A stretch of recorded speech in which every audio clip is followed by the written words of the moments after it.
Good evening, Vancouver, and welcome to Canucks After Dark, a new countdown for a new year. It is April 11th, 2022. Our first show was April 12th, 2021, trade deadline day last year. So welcome to our one-year extravaganza. My name is Parker, go by ParkersPucks. I'm joined, as always, by my co-host, Canuck Clay.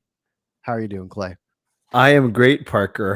And happy anniversary to us, or happy birthday, whatever you want to call it. Birthday, anniversary, milestone. Technically, as you mentioned, we are 2 hours away, but basically we can celebrate because we're not going to do a show tomorrow. So let's celebrate tonight with each other, with our loyal viewers. Yeah. Oh, that's awesome, bro. It's okay. We came prepared because I have more. Oh, this one's Brooke too. These were from the dollar store, so they're not in great shape. Oh, I can tell you overpaid. We've had these for years in the house, but I've got a birthday hat, and yeah, it is our 1 year. We've got a lot to talk about tonight. We had three big wins for the Canucks. That remember last week we were talking about how it's over because there's no way they're going to win 12 in a row. Well, now they only have to win 9 in a row. So we get a little bit closer. We'll talk about all that. We'll do a little reflecting on our year, and we'll talk about what chances the Canucks have and all that good stuff. Anything else before we get started?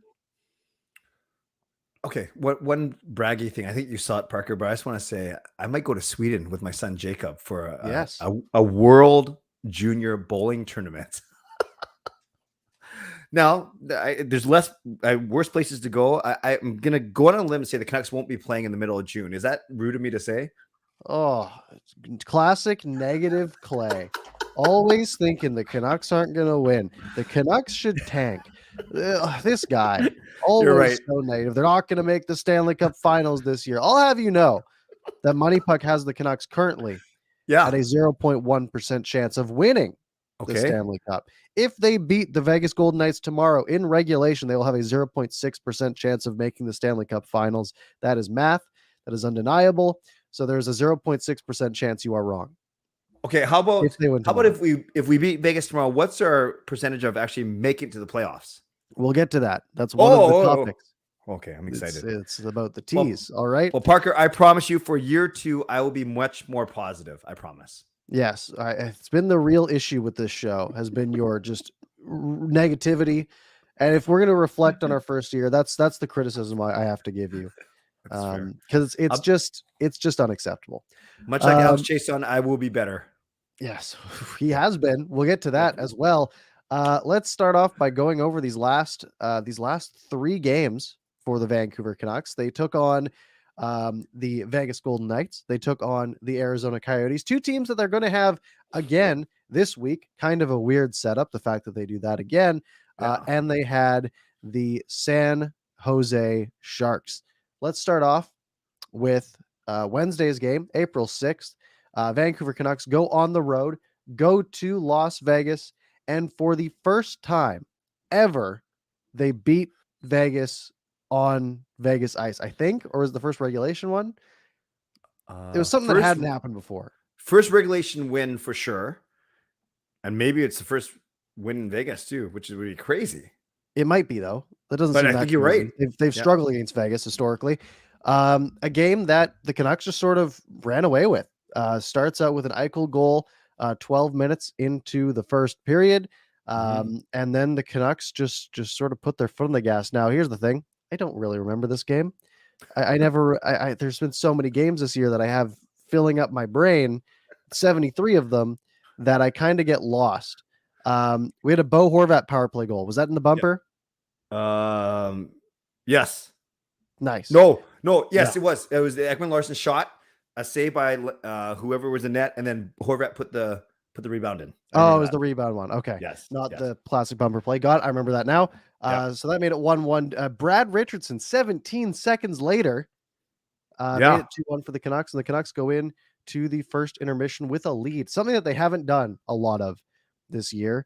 And that's sort of been the trend of this last week. A team that has been historically great in third periods, basically making up for the lack of effort in the first. They come out, They surrender the lead, but they end the first period out in front, and then they build on that.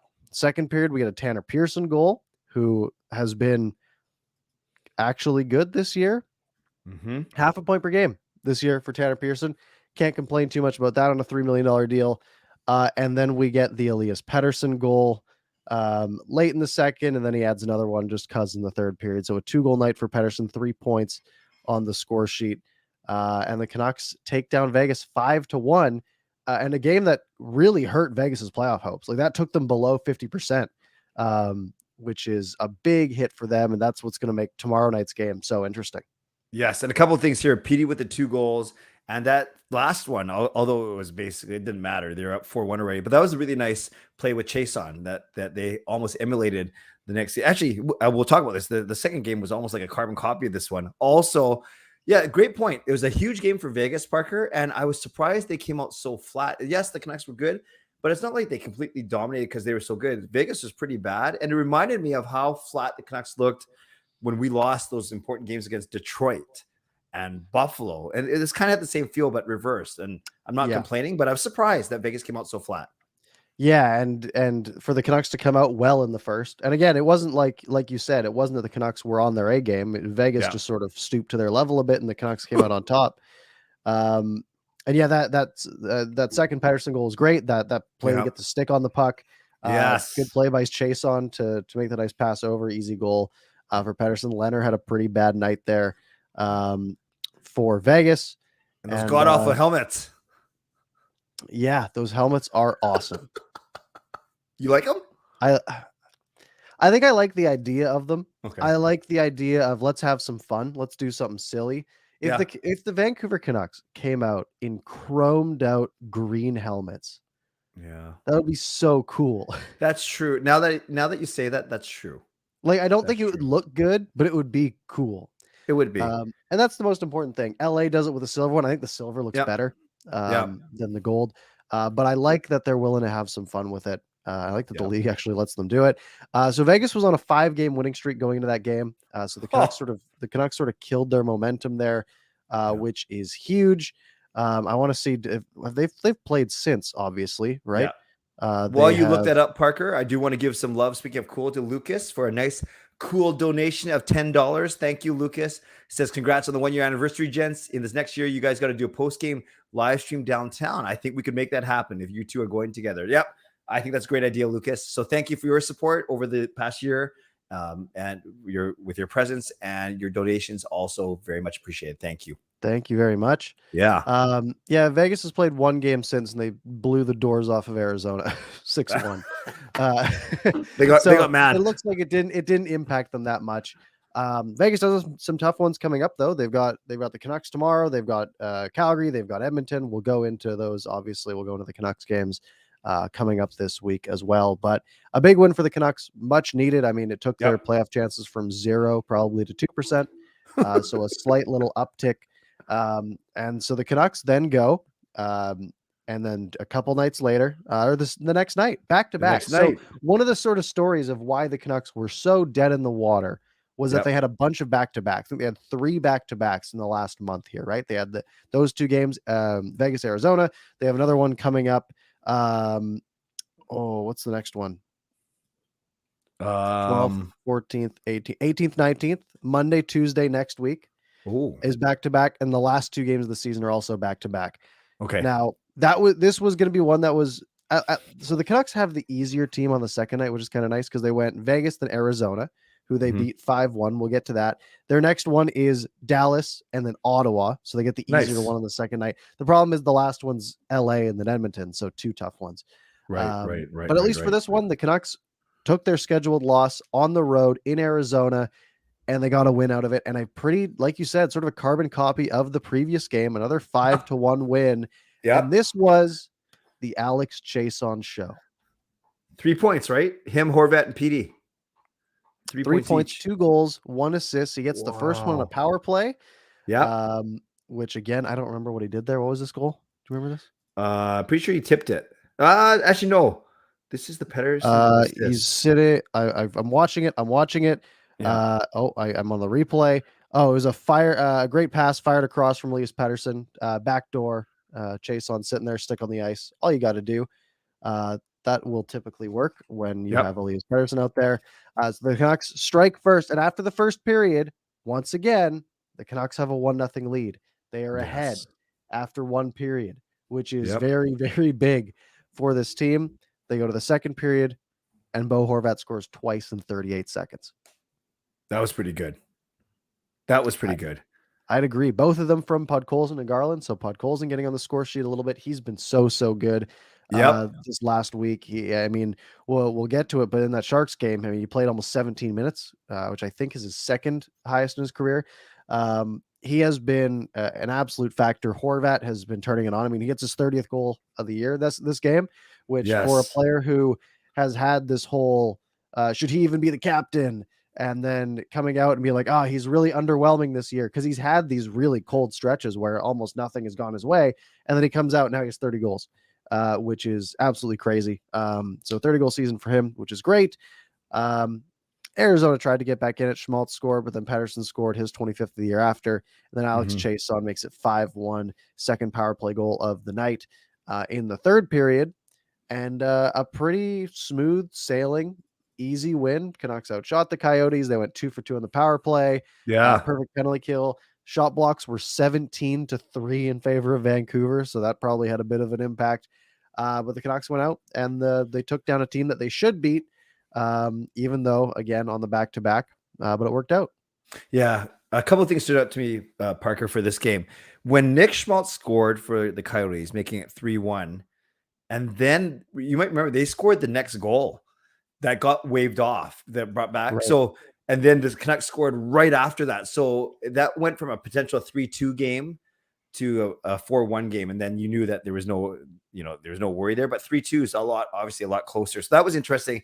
And yeah, the carbon copy is so interesting. It was not perfect, like identical scores, but yes, 2 for 2 on the power play, 3 for 3 on the penalty kill. The night before, 2 for 3 on the power play, 3 for 3 on the penalty kill. They out hit the team by 6 hits. So there's just so many things, but the most important thing is you're right. It was Halak was in net. He didn't have to do anything crazy, but he was just fine. And the schedule, the opponent allowed for a no-brainer of a Demko on night 1 against the tougher team after the travel. Halak 1 day later acclimated. Travel still, yes, but weaker team, and it worked out perfect. That's how it's supposed to work. Right. And we've had this conversation of, well, do you just put the worst goalie in against the better team, take the loss, guarantee the win night 2? The Canucks can't take any losses. they have to, if they can go 50-50 on both of them, that's what they have to take, because they need every single point they can possibly get. I like you say, Halak did just okay. 964, decent night. 27-28. Again, the one goal that didn't count, but it didn't count. So we knew we didn't have to save it. We'll go with that. Exactly. I do want a fun stat. Who do you think the Arizona Coyotes time on ice leader was for the forwards that night? Okay, I don't know this, but the way you're talking, and I know he plays for them, I'm going with Travis Boyd. It was Travis Boyd. Travis Boyd played 20 minutes. What? In this hockey game. He played more than every other player except Shane Gostisbehere. Wow. So most of any forward, almost the most of any D-man. I don't know why he played. I guess because he plays 5 minutes of power play time and a minute 9 of shorthanded time. And they're missing Clayton Keller and Chikrit. Like, I get it. And but even with those guys, Arizona's marginally better. But that's funny about Boyd. And he's having a good season, actually. Yeah, which is weird, right? I guess the fact that he's putting up 30 points, it makes sense that he's playing some ice time, especially after last year he got 2 goals for the Canucks. Yeah, before we get to the next one, let's give Carol some love. Thank you, Carol, for the donation. It must be a special night tonight. Congratulations on your 1-year anniversary. I wish you both all the best in the new year, and we wish you the same, Carol. Thank you very much. That's awesome. Thank you, awesome. Yeah, Carol. So the Canucks take down the Coyotes, 2 wins. Playoff odds getting up to about 3%. I think after this game, I think it was like 3.3% on Money Puck. Yeah. After this game, and then the Canucks get the Sharks. And if I remember correctly, on the day the Canucks played the Sharks, which was 2 days ago, it was Saturday, I think Dallas got blown out, if I remember correctly. Although I might be completely wrong because it doesn't look like they even played that day. No, I think Dallas lost on the Friday. Oh, they did. Yeah. So Dallas lost to New Jersey on Saturday. Yeah. So Dallas's playoff odds took a hit, and the Canucks before this game started went from I think 3.3 to 4.3% on Money Puck. All right. So then the Canucks go against San Jose, and they get another win, again another Chiasson goal. This was a weird one because the Canucks never trailed, but they let San Jose back in it twice. They score the first goal, Jason Dickinson with a wild move, sort of controversial with the Burrows hit, which I thought probably worth 2 minutes. I think it was a little high. Maybe it wasn't really late, but I could have seen them giving them 2 minutes after that. But Jason Dickinson just goes down the ice and makes the nicest move he's ever made in his life. Didn't know he knew how to do that. Yeah. No, and it's 1-0. The Sharks answer 5 minutes later on the power play. It's Thomas Hertl. Yep. So after one, it's tied. Then early in the second period again. So they scored 2 minutes into the first. They score 5 minutes into the second. It's Connor Garland, who hadn't scored in 19 games, on a little 2-on-1, sort of fakes the look over, does the full sort of hip pivot. That was nice to really sell it, and then quickly pivot back and shoot it short side. Who's their goalie? Kakkonen really cheated to the left there. So Garland finds the opening, but the Sharks tie it again. Nick Bonino, former Canuck, with about a minute and a half to go in the second period. So the Canucks lead for almost the entire second period, but again, they go into the intermission tied. And then again, they score early in the third period, where Alex Chiasson just keeps scoring. A weird play where he sort of had a decent chance and the puck bounced around, ended up back on a stick, decent shot off the post and in. And the Canucks didn't give that lead back. They almost did late, but they held on to it. And then Luke Schenn scored with under a second left. What was weird about this game, I was never stressed during this one. Is that weird? It felt like the Canucks were going to win the whole time, which is such a weird feeling. But I don't know. It felt like the Canucks were the better team, even though, again, you look at shots, they were basically even. It just felt like I was like, oh, yeah, I think they pull this game out. And I still don't know why I felt that way.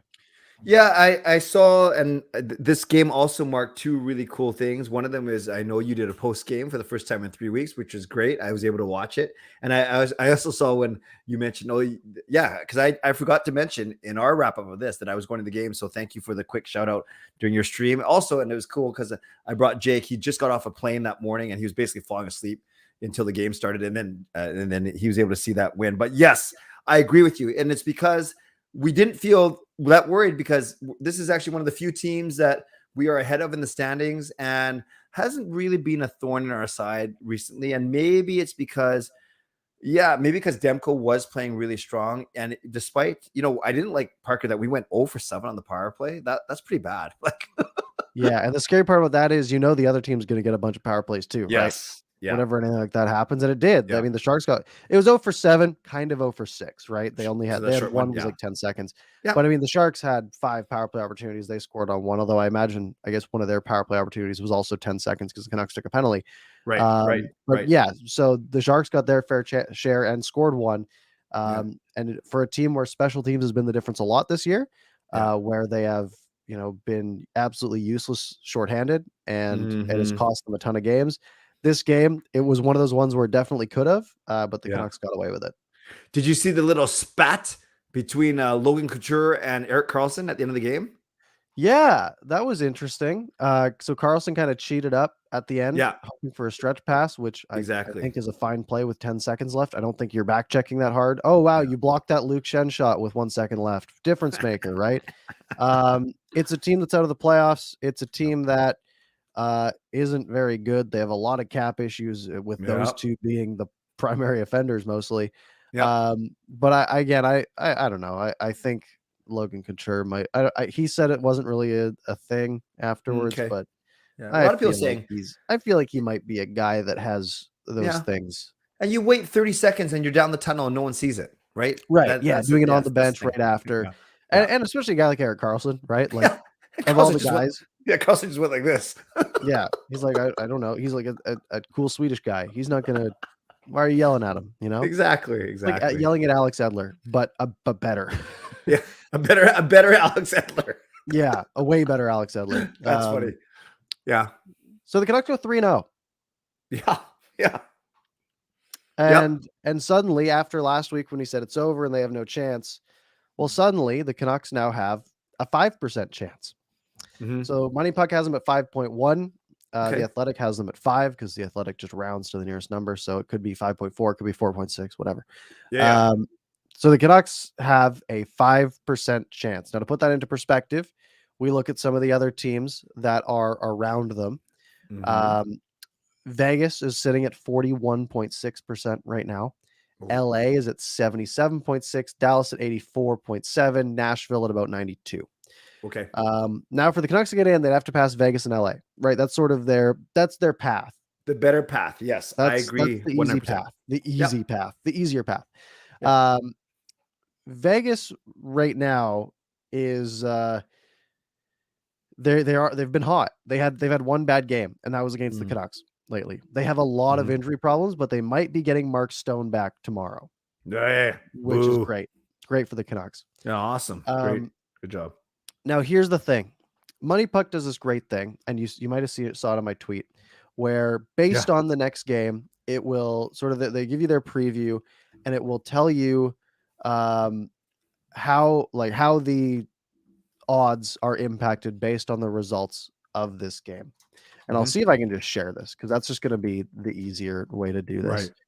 So I just go share. Okay, guys, if you don't like numbers, you're going to want to turn away because if you don't like there numbers, are numbers going on your screen. Okay, so this is basically the odds here. If Vegas, like I said, is at 41.6%. If Vegas beats the Canucks tomorrow, they go up 10% to 51.7. So it's huge for them. And if they lose, they drop to 29%. Wow. So Vegas has about a 23% swing in the cards tomorrow, potentially, based on what happens. Now, if we scroll down, we get the same thing for the Canucks. So right now, if the Canucks win in regulation, their odds go from 5% to 8.9%. So about 1 in 10, 1 in 11 odds for the Canucks, which is a lot better than 1 in 20. If they lose tomorrow, it drops to 1.6. If it's in regulation. OT doesn't do them many favors either. So basically, it's a must win, right? And we knew that. The Canucks just need to beat Vegas, and tomorrow's game is where it can just be over. If they win tomorrow, we get a little bit more hope. If they lose, they're done. Now, I did another fun thing. So what do we think? The Canucks got to win 8 of the last 9, right? Yeah. That's sort of the idea. If you were to flip a coin 9 times and you wanted your result to come up either 8 or 9 times, right? You need at least 8 of the 9 to come up in a coin flip. I think it's under 2%. I think actually I Googled it. 1.953%. Just basically coin flip, where if you wanted 9 flips, you need at least 8 of them to be wins. 2%. So the odds makers are being a little nicer because the Canucks have some of those games I think are going to be more 50-50s like tomorrow's. I think the odds makers have that basically at a 50-50. There's going to be some games like the game against the Senators and the Coyotes coming up here that are going to lean the Canucks way. So that helps them a little bit. But like we said, Canucks got to win out basically. And this game to get up to 9%, that's the ticket. You know what's interesting, Parker? If they beat the Knights in regulation, 8.9. If they beat the Knights in OT, 7.2. I get it's less because the Knights get a point. But if you go up to the Knights one, if they beat us in regulation, 51.7. If they beat us in OT, so they're basically not even counting the 1 point we get. Is that fair to say? Right. I think the idea is if they beat the Canucks in overtime, the Canucks odds are so inconsequential that that's not their threat. Right. Gotcha. Because keep in mind, Vegas needs to stay above Dallas and Nashville, right? Dallas and Nashville, I think, are the only teams that are having an impact on this. They got to stay ahead of one of them, right? That makes sense. So I think that part doesn't matter. Okay, cool. Just something I noticed is that's my auditing background. I have no clue what it. No, I know. I understand what the numbers mean. It's kind of interesting. By the way, speaking of numbers, I love these segues. That's all I'm good for. Shannon, $5 donation. Thank you. Congrats on 1 year of Canucks After Dark. Many more to come. We agree. Thanks, Clay and Parker, from Shannon and Rob. And I'm sure Shannon's Cat Charlie as well. So thanks, you guys. We appreciate your loyalty as well. Thank you. Thank you very much. Yes. And there's other people like Time for Augie saying, didn't you already say their playoff hopes were over? Yes, 1% means over to me. Did you predict that the Canucks would win 3 in a row? Guess what? They're probably still over. 5% isn't great, but guess what? It's a lot more fun to hope. It's a lot more fun to ride it and say, hey, they're going to beat Vegas. They're going to beat Arizona. They're going to beat Dallas. And then it's going to be 22%. And we're right back in it. Do you think we could convince anyone if we add Money Pucks 5.1 to the Athletic 5? We have a 10.1. No one's going to wait. What's Hockey Viz at? We can add all these up. Hockey Viz. Do they have playoff odds? Where's their playoff odds? Come on, Hockey Viz. Add it to 10.1. Playoffs. They have the Canucks at 5.9. So we have a 16% chance. 16% chance. Guys, okay. And we can just keep adding more. Yeah. So I mean, it's in the cards. It's just if you have a deck of cards, there's only 2 cards in which the Canucks make it. So it's I thought you were going to make a Joker joke there. That's what I thought you were going to do, actually. Hey, that would have been good. I'm not that creative. All right, let's preview the next week. Do we want to do that? Knock those out, and then we can go into some other topics. Tuesday, tomorrow night, Vegas, Vancouver at Rogers Arena, 7 p.m. I hope. Is it 7 p.m.? Yeah. Are you going, Parker? I am going. That's why I need to make sure it's at 7. Sweet. Yeah, it's at 7. Awesome. So Canucks taking on Vegas. Like we've said, it is a must win. Vegas might be getting Mark Stone back. They've had a bunch of injuries, a bunch of guys that they have the ability to put an LTIR because they have been out for a while, and clear up just enough cap space for Mark Stone to get in the lineup, which is great. We love that. Yeah. So all the Canucks need is for Alex Chiasson to keep scoring, and everything will be fine. I am happy you're going, man. That's awesome. I will be bowling as I do on Tuesday nights. I want to feel Jake's mojo and maybe I'll bowl well tomorrow. So Gail and Kayla are going. So you might see the 2 emo ladies at the game. Yes. So they'll be going, watching only the most important game of the entire season. So I am glad you're going, man. I really am. And yeah, we'll be interested to see if Stone gets in. Obviously that makes a big difference. That would be a boost. That would be like us getting one of our top 2-3 scorers back. It should be good. Yeah. Mark Stone's just one of the best players in the league. Yeah. Like that's it. He just happens to be a very good hockey player, Selke candidate year over year. So yeah, getting him back would probably be good. I mean, he's at a point per game he's only played 28 games this year, point per game in that time. And in that time, he's been very good. So the Canucks are going to need to be on their A game if they want to take Mark Stone out and take down the Golden Knights. But obviously we're predicting that they win, because if they lose, then there's no fun. And the next 2 games don't really matter. Right. So let's say they're going to win. We got to keep it going. Exactly. All right. That takes us to Thursday. Also at home, Arizona. This isn't a must win. This is a you better win. There's no excuse here. If you want to have a shot, you got to beat Arizona. They just did 5-1. Have they played what was the other time they played Arizona this year? They have played Arizona twice. They played Arizona on February 8th and on April 7th. Both games were 5-1 Vancouver. So I will be predicting a 5-1 Vancouver win because stats. And you're right, Parker. This is not a must win. It's a gotta win. When you think if the Canucks want to keep their very slim chances alive, 4 of their last 5 are against Minnesota, Edmonton, Calgary, and LA. Not in that order, but those 4 teams, and not to mention a Dallas one too, who's ahead of them. So you have to beat win these Arizona, Ottawa, Seattle games, and then win 4 out of the 5 hard ones. It's yeah. That's why it's a little hard. It's a little bit difficult, but why not? Yep. Why not just do it? Just win the games, right? So we're also, we'll predict wins for both. And then Monday, which is, I think, a late one, if I'm not mistaken. I think it's a 7:30 start on next Monday. Dallas in Vancouver, Stars at Canucks. So this is basically going to be your post-game show, folks. Canucks After Dark next Monday night at 7:30. Again, must win. This is going to be a tougher one, though. Dallas isn't a team the Canucks have to get ahead of, and it's likely that won't be the case, right? LA is going to be the target. That April 28th game hopefully will be exciting. It's I mean, again, I don't know what else to really say here. They got to win. Yeah, they do. And as much as we want to build it up to a very important game, obviously we've seen it. A lot can happen in a short week in 2 games. So imagine if the Canucks win the next 2, as we hope they do, and they're bumping right against Dallas, even though we both acknowledge that the LA Vegas path is better than the Dallas, Nashville, Winnipeg path for sure. Yeah. So that's our previews, I guess. Yeah, that's exciting. That you're going tomorrow. Do you have good seats? Yeah, they're decent. Good. We're down low tomorrow. Nice. Which will be good. Yeah.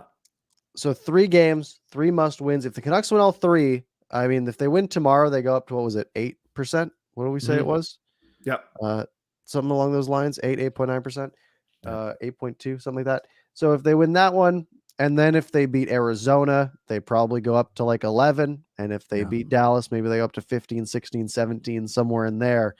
And they still would have to win 5 of the last 6, which is a lot more doable than 11 of the last 12.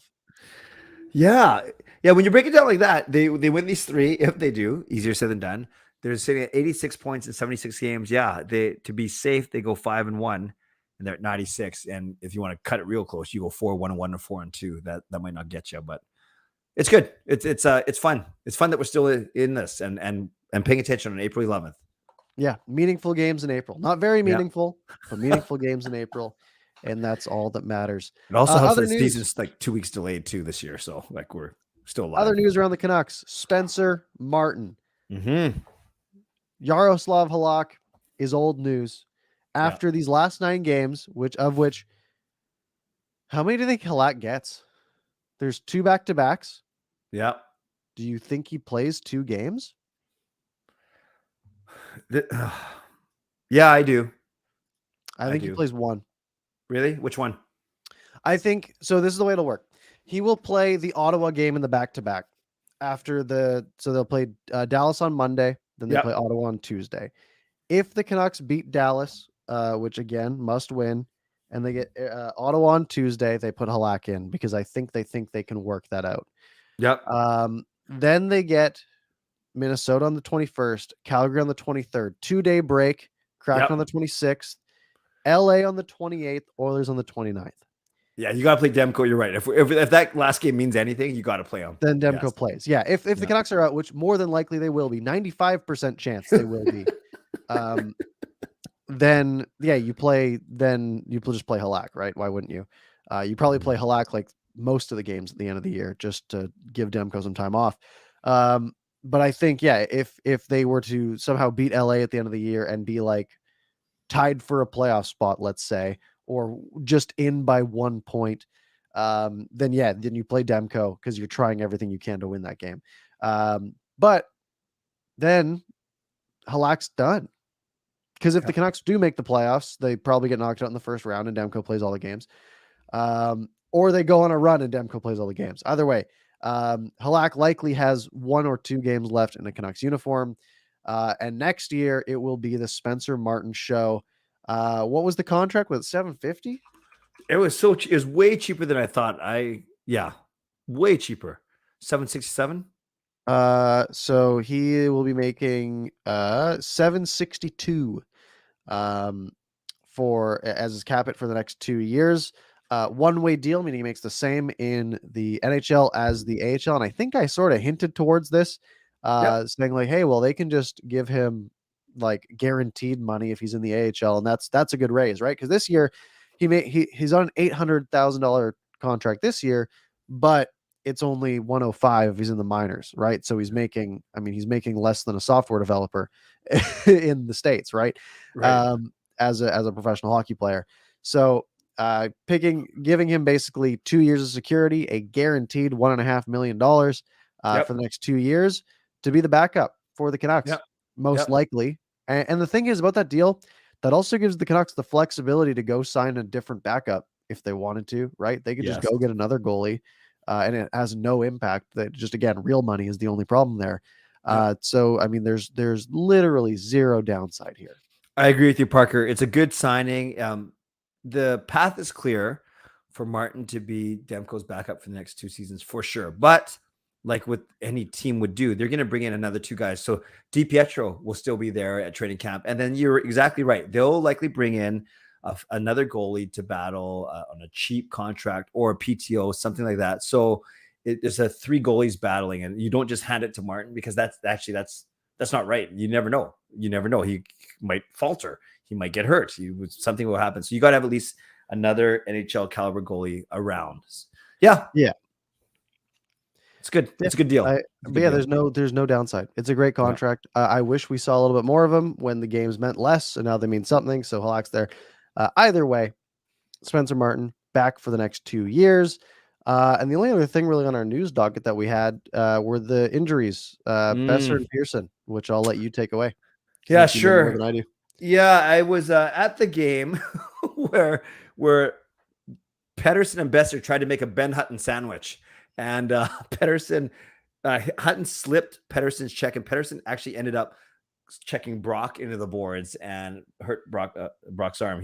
Brock did play the third period, but then that was it.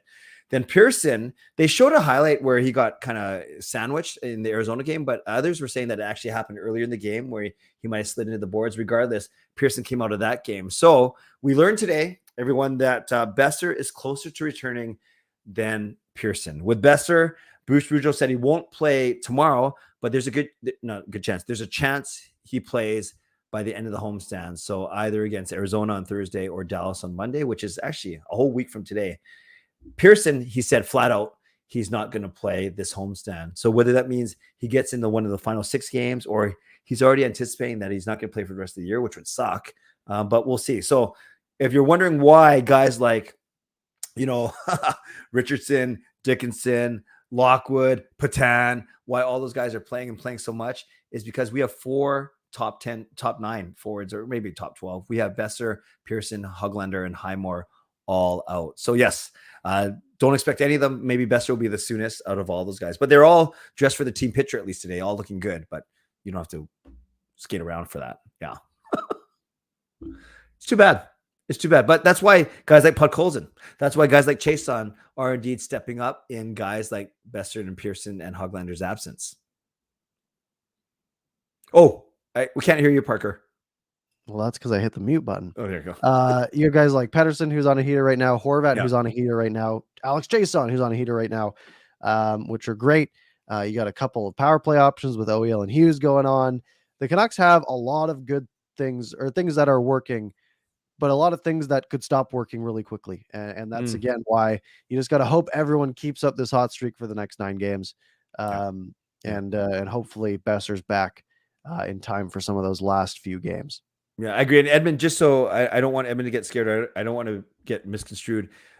Pearson is not out for the year, but there's a chance. They didn't say that, but there's a chance he might be, a small chance, because Boudreau certainly didn't give him any chance of coming back for this first 3-game homestand. So we'll see. We will see. Right. Yep. Awesome. Any other? I think that was it for our topics. So do we want to reminisce, or do we want to take some questions, or what do we want to do here for the last 20 minutes?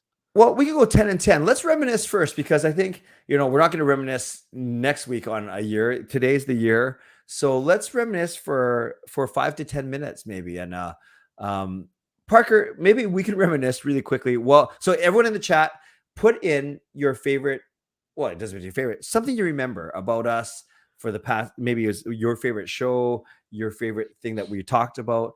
But Parker, can you give the closed notes version? I know some people have asked me offline simply how we met, how this whole show came to be. I know you've shared it once, but maybe you could share it. Now's a good time to share it one more time. Yeah, I sort of cold messaged Clay. I straight up pulled out my sales tactics. We had sent sort of DMs back and forth, but I basically put together a long pitch, basically a Shark Tank pitch, saying why saying that I wanted to do some sort of like weekly show or something like that. I didn't want to do it by myself because that Mm. would be sad and lonely. And then I started doing that anyways with the post game show. So so I said, hey, let's do some sort of show, some sort of video YouTube based show, Yep. and Clay said he was interested, and I think like 4 days later we started it. Yeah. It was we were like, well, when do we want to do this? It was like April 7th or 8th, and I'm like, well, the Yeah. trade deadline's in a few days. That'll be a good one. And then of course we start doing this thing right before the off season. So we had nothing to talk about for 5 months, but we powered through. Yeah. And I think we pulled it off. Yeah, and I will say when Parker, yes, we were messaging each other. I would actually compliment Parker because I noticed his videos right when he was starting, and then when Parker actually reached out, it was a no-brainer for me. I'm not just saying it. It was right away. I said, no, this makes sense, and it's about helping each other out. It's about affirming each other, encouraging each other, supporting each other. His channel has grown a lot since then. My channel has grown, and together this channel has grown. Like we crested over 1,000 subscribers in our first year, which is wonderful. It's was unexpected. And we're not trying to do this full time. Obviously, we don't have any career. At least I can't speak for him. I know I don't. I'm too old. But this is a chance where we get together for an hour and hang out with 100 of you every Monday night, and it's awesome. It's awesome. It keeps us sharp. It keeps our channel sharp, and there's a lot of cross branding, which it should be. And one funny thing, I'll take you behind the curtain. Those first shows, you guys. Parker would do these awesome Google Drive or Google Sheets, and he would enter in topics. And then once in a while, I would jump in there and say, "Yeah, no," or "Think about this one too." And we would get together like half an hour before the show. And then about after 2 or 3 months, hold on. We tried to get together half an hour before the show. yeah, You did show up at 9:50 most of the time. that's true. Well, hey, when you got natural, you just no, I'm just kidding. And then as we got more comfortable and we developed, I'd say a pretty good chemistry right away, and we actually got to meet a couple times. Whether it's our busy lives or our confidence and trusting each other, let's just say that we don't get on here too much earlier than when you see us, but there is still some prep for sure that Parker does. You know what's funny is I didn't know how long we did the Google Sheet for. Yeah, we did that like 15 episodes. Really? 12 episodes. Yeah. It was because before we switched to StreamYard where we can put these banners in and use those. So that was pretty useful, but it is funny going back and looking at like the one from June 14th. Wow, topics. Oh, the coaching staff. Oh, they're gonna pick a name for the AHL team. Oh, the round 2. There was some games in round 3. Dougie Hamilton's talking to other teams, right? Like that, we had nothing. We had nothing in the off season, but we went for it anyways. It was a lot of fun. It's been a lot of fun. I think some of the highlights, Don't Do That was a good one. Yeah, And that turned into a fun thing that we did for 2 months and then dropped it. I still think my favorite individual moment was when you were here and I did the Manscaped read, and you literally just turned your chair all the way around and you just pretended you weren't here anymore. And I thought that was fantastic. I love talking about this kind of stuff, and I hope viewers that you guys don't mind. It is not meant to be inside jokes. It's just a peek behind the curtain. Parker and I were talking about this at my meetup last month too, how that was one of the funniest things. And I also love that we did that show together at your place. And I know the funniest thing is, as soon as we went live, I was so excited. I was basically screaming, and I don't know if you were wearing your headphones or because you were beside me, you actually told me to calm down, like right on this 20, whatever you are, 24-year-old man telling a guy double his age, calm down. I said, no, you're right. I got a little too excited, but yeah, that's how we've gotten to know each other a little bit better. And I will give Parker props. This isn't a Parker Clay Mutual Admiration Society, but Parker, it's his vision, it's his tech, it's his accounts. He sets up the banners. He makes sure that we're good to go. So I appreciate that about you, Parker. But one thing I should say too is we have to be realistic. It was as the year of COVID where no one was going out, where no one was traveling. This summer, Parker may have plans. I know I have plans. So we might have to get a little bit creative with the schedule, but we will take that as it comes. But we know we appreciate your loyalty regardless. So yeah, there's some stuff to think about there. Yeah, we had nothing to do last year. I'm planning on doing a lot of golfing. And if we're doing Canucks After Dark I guess I should be off the course by 10. But sometimes, you make the last putt at 9:55 when there's still that little glint of sunlight in August. But we'll do our best. We'll see how it goes. There may be a 6 a.m. Sweden one for me in there. I think we may have to talk about that as well. Fun. Live on location. Hey, let's read some of these comments. Some of them are great. Actually, they're all really great. I love reading stuff that we forgot about. Actually, I don't know if I saw John Pond in there. That's also one of my favorites that you came up with. John Pond was a good one. I'm happy with that. I wish it took off a little bit more. Lots of people like the don't do that. Justin, Keegan, and Lucas all mentioning that. Peter liked my quote about fire everyone. Hey, and they did it, and look what happened. Yep, absolutely. Not saying Edmund I'm a genius, but no, you're good. Edmund with the more sentimental one, but so I'll read this one. You guys showing up the majority of the Mondays and spending an hour of your time to talk Canucks is so much appreciated. We appreciate that. Thank you. It's a sacrifice, not the right word, but it is a small sacrifice because we both have families and we both have jobs and other interests, but we make this priority because we love doing it too, for sure. Yeah, and it wouldn't be as fun without you guys here. That's absolutely. If it was 3 people watching and no comments and no feedback or anything, it would be. I mean, Clay's fine, but it would get a little old. All right. Speaking of old or young, a lot of comments about the Suns, the Pearson, the Chiasson, the Larson, the Pettersson. Yep, those were good. Those were fun. I think that was only really a one-day thing, but it is weird that people remember these things because, I don't remember a lot of these things until you mention them. Shiraz with a nice comment. Saying we both have your strength, they complement each other. My analytics combined with Clay's veteran perspectives. Wow, I'll take it. That's one way to put it. I love it. Veteran is I like that word. That's fun. I can be the Alex Chiasson of the group, and Parker can be the PD. I can live with that. Peter says I look like Tanner Pearson. I've never heard that before. No, I'm looking at. I see a bit of Spider-Man in you, actually. I got a lot of. I think someone said I looked like Troy Stetcher early on. Oh, I can see that too. I got that a little bit more. What's the Spider-Man actor's names? Tom Holland. Yeah, you're Tom Holland, Troy Stetcher to me. Way less attractive. Yeah. Yeah, I'm gonna call you Tom Stetcher. No, I won't. Don't worry. Thank you. You're welcome. All right.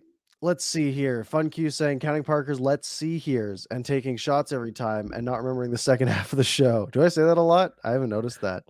But that is I didn't notice that. I actually didn't notice that either. I have quite a few. I do that a lot in my post games when I'm trying to ignore certain comments and read other ones. So while I'm filtering through, I gotta be like, let's see, what are we doing here? All the people getting mad at Brock Besser for not scoring and saying he's useless and should never play and should be in the AHL. And I can't do it anymore. Do you ever rewatch either your own streams, your own vlogs, or this and not nitpick me, nitpick yourself? Like, think about, I just did one there. I said, I know I say, a lot. I try not to say right because I don't know, you know this. I think I've told you this, Parker. If you listen to Sat, Thomas Drance, Jamie Dodd, everything, it's always, so Besser is got a qualifying offer, right? And he wants to play and play up to it, right? Like they always say, right? And I get it. It's a word whisker. It's a thing. But so my question to you is, do you ever listen to yourself and try and improve that way and catch certain things? I don't. It's not worth it. I can't listen to I can't do it to myself. I do when I make a video. Yep. I watch that after I've uploaded it. Because it's usually like 8 to 10 minutes and I can handle that. Yeah.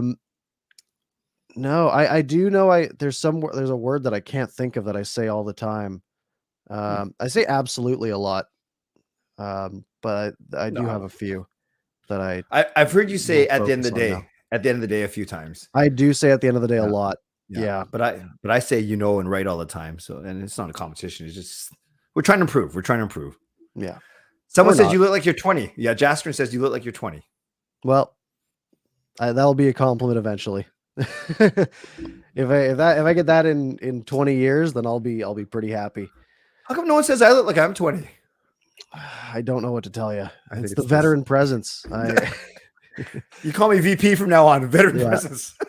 Shiraz, thank you for the $5 super chat. We appreciate it. Awesome. Saying thanks for a fun year. Thank you guys as well. Yeah.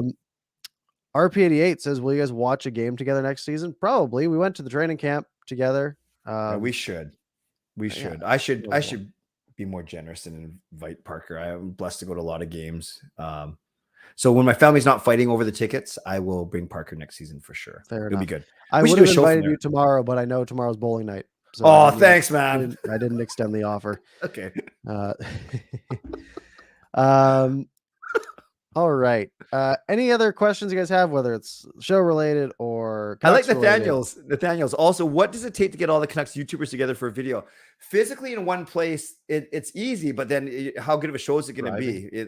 It's actually easier to do something collaboratively or virtually. But Parker and I even talked about this. Even if we bring in a third person, it's fine. It's the technology is there, but then every time you add another person, already we have two. You're simply cutting into their talk time too. So it's something that if we hear from you guys though that you want us to bring guests on, we will consider it. We won't do it for sure, but we would certainly love that kind of feedback for sure. Yeah, and if we do some social stuff, I mean, I went to your meetup and we did the thing there. We didn't do a video there or anything, but you know, we've been in the same place before. I'm sure there will be times where we end up in the same place, whether it's us and some other people that are in the community. I'm sure it'll happen at some point. Absolutely. And thank you, Jasper. I know I don't look like I'm 48 because I'm only 47. Don't age me. No, I'll be 48 in 2 months. So yeah. Lucas. Oh, Lucas with a $10 super chat. I'm coming to a game tomorrow. There's your notice. But I will be with a group of people, so I don't know if I'm going to be straying from the group too much. Oh, it's not just you and one other. There's a group. That's great. We have 4. Yeah, we have awesome. a 4 group. So it'll be a fun little adventure. But thank you very much, Lucas. I appreciate it very much. RP88, what would you choose as the goal song for next season? This is something we really talked about, I don't think, on the show. And it's a fun topic with 9 games left. What are your thoughts on the current goal song? It's okay. I remember the song when it came out because I'm that old. It's okay. I sing along a little bit, but it's not the most pumper upper, but I don't mind it. You? I think it's good until I'm there. Yeah. You know, like I hear it on TV and I'm like, hey, you know, it's kind of, you know, you get a little bit of vibe going, but it does it feels like it takes the life out a little bit. Similar to the Maple Leafs, right? The Maple Leafs have You Make My Dreams Come True, which great song. And I like the idea of having something sort of quirky. But I also think it's got to have some energy to it. So I would change it. Abbotsford has Holiday. They went back to it, which is great. I went to an Abbotsford game on Friday, and that was fun. You know, I was just gonna say this. Nathaniel beat me to it. Bruce, there it is, tag team. Like I know Boudreaux would hate it, but when I'm in the arena and they play that song, or actually it's usually the fans start singing and then the DJ plays it, it's actually pretty hyped. Actually, it's pretty good. It's pretty. Oh, there's a word I say all the time. Actually, I just found it. Yes. Nice. Yeah. I go, whoop, there it is. Yeah, that would be good. Nathaniel had the same idea, it looks like. Yes. Yeah. He was actually up above, Kai asked a good start to the hockey questions. You guys think it's essential to make a decision to either side Train Miller in the summer? I can only imagine being in a playoff spot next deadline and he isn't signed. Yes, it would put ownership in a pickle. Does it get that far, Parker? I think summer's the time to make the decision. Okay. I think in summer, you have the leverage of we don't have to do it now, right? Mm-hmm. You have that backup option. At the trade deadline, suddenly you might get some teams being like, well, you're going to lose him for nothing. He's not going to sign with you. We'll take him for 2 seconds. Thank you. Which again, I think there's the opportunity of a bidding war and things like that, but it's a little risky. Also, teams are much more likely to go all in on a player in the offseason, right? It's much easier to trade a bunch of assets and not really disrupt your team mid-season and grab a guy like JT Miller and then build around that for your playoff push, right? It really increases the amount of teams that can get involved, right? Instead of it doubles it. Right. Yeah. Instead of the top like 8 teams, maybe that might be interested in the offseason, you have everyone who's hoping to make a little push. You know, like what the Canucks did 2 years ago when they traded for him, right? they were sort of on the edge, and they were like, "Hey, we want a piece that might put us over the edge, and we're going to trade that first for him." So you increase the pool. The teams can go over the cap during that time. They can make some extra moves. They have free agency to help out with. I think the offseason just makes the most sense as the time to make that move. I agree with you. Next, Justin asked a great question. I heard Matt Sakaris and Blake Bryce talking about this a lot. It's one way to think that Besser's sitting there with a 7.5 QO. But what happens if the Canucks file the arbitration, what's called a reverse arbitration, and actually try and get him signed for a year for 6.3?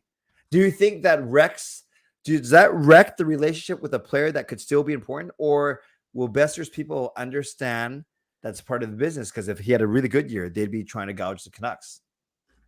Yeah. See, I didn't know anything about this until about 8 seconds ago. So from my understanding, you can do less money if the Canucks file for arbitration. Again, I think they have the opportunity to still go longer term at around that number. Yeah. The problem is, I bet that does sort of hurt the relationship, especially if you don't have a good faith conversation first, right? I think there's a way to do it where you go to them and say, "Look, here's our offer for long term. If you don't take it, we're gonna do this because it's the 7.5 just doesn't work for our numbers. We want to be a competitive team next year, and to do that, we need you at this number, which is why we're willing to do that number at longer term. Otherwise, we have to do this." And I think you can play it that way. And I think if you're at the point where that's enough to sour the relationship's probably soured anyways. That's fair. Because I think you can do it in a good faith enough way that you can get away with it. And the way you presented it just now, Parker, that makes sense to me, because in turn, Besser's agent will realize, gosh, maybe this is our best chance, because if we actually went to a true arbitration, we might get killed. Like we because Besser did not have a good year. So I love the way you put it. And that's why maybe you can find a 2 or 3 or even more max 4 year for a 6.5, 6.3, as Justin said. And then the relationship is fine on both sides. And then you kick the can, as they say, down the road a little bit more. It's going to be fascinating. I think that's going to be the number one story to watch during this offseason for sure. Yeah, that will be interesting. What else do we got here?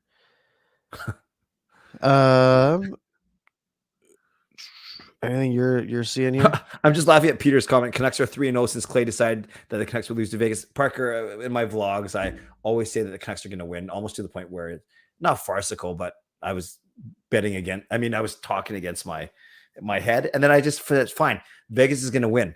Then Vancouver wins. So the next game I joked, fine, Arizona's going to win. And the Canucks won. And then San Jose game, I actually predicted the score 4-2, and I said and San Jose will win. Wink, wink, nudge, nudge. Everyone knew what I meant, and sure enough, Canucks won. So I'm just going to keep picking the opposition. That's kind of bad, right? Yeah, we talked about this earlier. You're just too negative. You're continuous, saying, your constant lottery, your draft lottery simming that you do all the time. It's getting old. The Canucks are the best team in hockey, and you need to accept that. And you ready for one more segue? You know who's not negative? Lucas Gates, another $20 donation. You're going crazy, Lucas. Let's answer this one. What would you guys do with an expansion NHL club with an expansion draft? Would you focus on developing players with veteran experience like this guy, or would you build up the team via the AHL system? Parker, what says you? I wouldn't do what Seattle did. The easy thing to say is I would do what Vegas did and make a contender.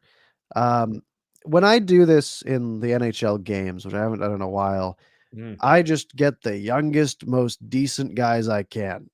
Yeah. And basically, I literally think what you do is you get whoever has the most value that is available from every team, right? Decent contracts, guys who have the best trade value. So you can do what Vegas did, where they picked 1 million defensemen and said, "Oh, hey, defensemen, we have all of them, and their defensemen are really valuable right now. So we can trade for a bunch of picks and get a bunch of stuff from that." Right? It's just, you just stockpile as many assets as you can. You're not winning year one. You're trying to win like year 5. That's your goal. You're 5 or 6. You get a bunch of draft picks. You stock the cupboards. You get a bunch of guys on cheap deals, and you try to do something there. Which is a lot easier said than done, but I think you just don't follow Seattle's model. I agree with you. Well said. And I also think not only do you not follow Seattle's model, who loaded up on some veterans actually, but you also don't go all AHL develop, because I don't think fans are going to be that patient. They've waited so long to get a team, and then you're going to tell them 3 to 5 years until we're actually competitive. I don't think that works either. So what Vegas did was smart, and that's why we hate them so much. Yeah, I don't like Vegas. Tomorrow you're going to see them. Very fun if they lose. Yeah, you're going to pummel them tomorrow. We're going to pummel them. All right. It is 11. Mm-hmm. Should we wrap up with Peter's question of who's the most handsome player on the Canucks? Sure. It's kind of a bad question because I think the answer is too obvious, but I'll let you take it away. Well, now I'm intrigued. I'm confident in my, I think, Brock Besser seems to be one obvious answer. Good looking guy, good hair, good smile, very good personality. Got some not so good looking guys on the team, but I wouldn't know that because I'm a GLCPC. So I only focus on, I don't focus. I'm not going to call anyone out for not being that good looking. No, I'll go with Brock. Yeah, it's really easy. It's Brock. If Troy Setcher, sorry, go ahead. Up there. Okay. But it's Brock Besser, guys. If Setcher was on the team, would you put him up there? Trick question. No. I'd put Brock Besser up there. Okay. Shiraz says Pearson's eyes are dreamy. Edmund says Jim Rutherford. He's looking good. By the way, did you see the video of the team photo? No, I didn't. Okay. I didn't know there was a team photo until I saw your tweet. So you know the team photos, the goalies, right? It's the way they're sitting. Their pads are in essence up against their chest, so it looks like they have no torso. So yeah, that was kind of funny. Yeah, and Boudreau, the way he's sitting, he looks like a little kid that's bursting to do something bad, and they've told him you better smarten up or you're not going to get your piece of candy, because he looks like it's cute, it's endearing. I'm saying that about a 67-year-old man, but it's true. I love Bruce. Yeah, thank you. All right, and with that, we're going to wrap up.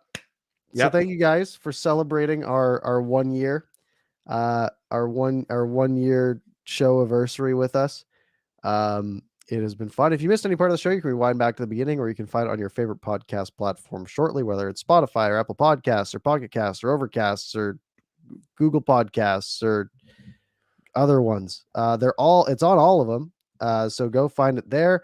We're going to keep doing this, and we'll see how it goes. Clay, any parting words for the night?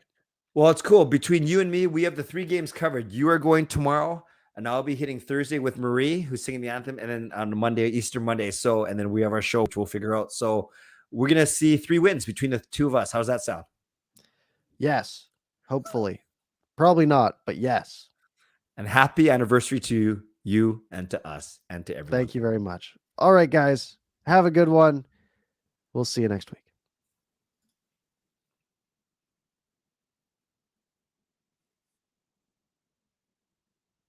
Okay, I think the show's still going. I hit the leave button. Did you do that on purpose? Nope. Have a good night, everyone.